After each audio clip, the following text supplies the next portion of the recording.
Sir G T ದೇವೇಗೌಡರು ಕೂಡ ತಮ್ಮ ಪ್ರಭಾವನ ಬಳಸ್ಕೊಂಡು ಅವ್ರ ತಂಗಿ ಮಗ ಮಹೇಂದ್ರ ಅವರ ಹೆಸರಲ್ಲಿ ಒಟ್ಟು 18-19 ನಿವೇಶನವನ್ನು ಪಡೆದಿರುತ್ತದೆ.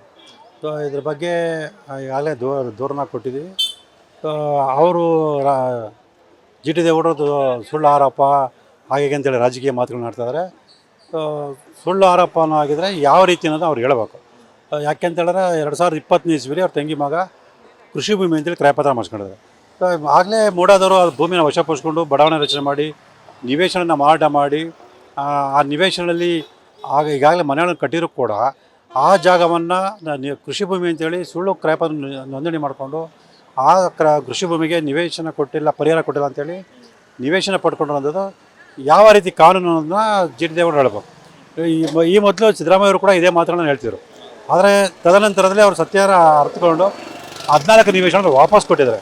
ಅದೇ ರೀತಿ ಜಿ ಟಿ ದೇವೇಗೌಡರು ಕೂಡ ತಮ್ಮ ತಪ್ಪನ್ನು ಒಪ್ಕೊಂಡು ಅವರ ಸಂಬಂಧಿಕರ ಹೆಸರು ಪಡೆದಿರ್ತಕ್ಕಂಥ ಅಕ್ರಮ ನಿವೇಶನವನ್ನು ಮೂಡಾಗಿ ವಾಪಸ್ ಕೊಡೋ ಮೂಲಕ ಸೊ ರಾಜಕಾರಣದಲ್ಲಿ ಮಾದರಿ ಆಗಬೇಕು ಅಂತೇಳಿ ನಾನು ಈ ಮೂಲಕ ಮನವಿಯನ್ನು ಮಾಡ್ಕೊಳ್ತೀನಿ. ಸರ್, ಆದರೆ ಅವರು ವಾದ ಮಾಡ್ತಿದ್ದಾರೆ, ನನ್ನ ಪಾತ್ರ ಏನಿದೆ ಇದರಲ್ಲಿ, ನಾನೇನು ಮಾಡೇ ಇಲ್ವಲ್ಲ, ಯಾರು ಹೇಳಿದ್ದನ್ನು ನನ್ನ ಯಾಕೆ ಹೇಳ್ತೀರಾ, ಅವ್ರು ಎಷ್ಟು ಸುಳ್ಳು ಹೇಳ್ತಾರೆ ನನಗೇನು ಗೊತ್ತು ಅಂತ ಆ ನಿಟ್ಟಿನಲ್ಲಿ ನೀವು ಹೇಳ್ತಾರೋದು ಸುಳ್ಳು ಅನ್ನೋ ನಿಟ್ಟಿನಲ್ಲೂ ಕೂಡ ಮಾತನಾಡಿದ್ದಾರೆ ಸರ್ ಕೆಲವು ವಿಡಿಯೋಗಳಲ್ಲಿ ನೋಡಿದಾಗ.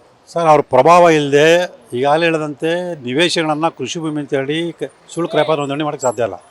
ಮತ್ತು ಈಗಾಗಲೇ ಪರಿಹಾರ ಕೊಟ್ಟಿದ್ರು ಕೂಡ ಪರಿಹಾರ ಕೊಟ್ಟಿಲ್ಲ ಅಂತೇಳಿ ಸುಳ್ಳು ದಾಖಲೆ ಸೃಷ್ಟಿ ಮಾಡಿಕೊಂಡು ನೀವು ಪರಿಹಾರ ಪಡೋಕ್ಕೆ ಸಾಧ್ಯನೇ ಇಲ್ಲ. ಸೊ ಇದೆಲ್ಲ ತನಿಖೆ ನಡೆದಂತ ಗೊತ್ತಾಗುತ್ತೆ.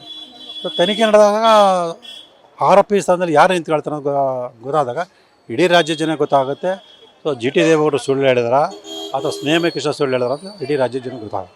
ಬಟ್ ಅವ್ರೇನಾದರೂ ನಾನು ನೇರವಾಗಿ ಬಂದು ಭೇಟಿ ಆಗಲಿ, ನಾನು ಅದನ್ನು ಪ್ರೂವ್ ಮಾಡ್ತೀನಿ ಅಂತ ಹೇಳಿದ್ರೆ ನೀವೇನು ಹೇಳ್ತೀರಾ ಸರ್? ನೇರವಾಗಿ ಭೇಟಿ ಮಾಡೋದು ಅವಶ್ಯಕ ಬರಲಿ ಸರ್, ಮಾಧ್ಯಮ ಮುಂದೆ ಖಂಡಿತವಾಗ್ಲೂ ಬರಲಿ. ಅವ್ರ ಹತ್ರ ಇರೋ ದಾಖಲಾತಿಗಳು ಅವ್ರು ತೊಗೊಂಡು ಬರಲಿ, ನನ್ನ ಹತ್ರ ಇರೋ ದಾಖಲೆ ನಾನು ತೊಗೊಂಡ್ಬರ್ತೀನಿ. ಖಂಡಿತವಾಗ್ಲೂ ಬಹಿರಂಗ ಚರ್ಚೆಗೆ ನಾನು ಸಿದ್ಧ ಆಗಿದ್ದೀನಿ.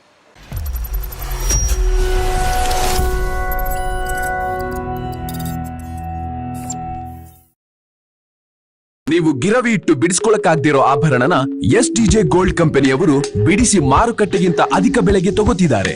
ಅಷ್ಟೇ ಅಲ್ಲ, 1 ಕೂಪನ್ ಕಾರ್ಡ್ ಕೂಡ ಕೊಡ್ತಾ ಇದ್ದಾರೆ.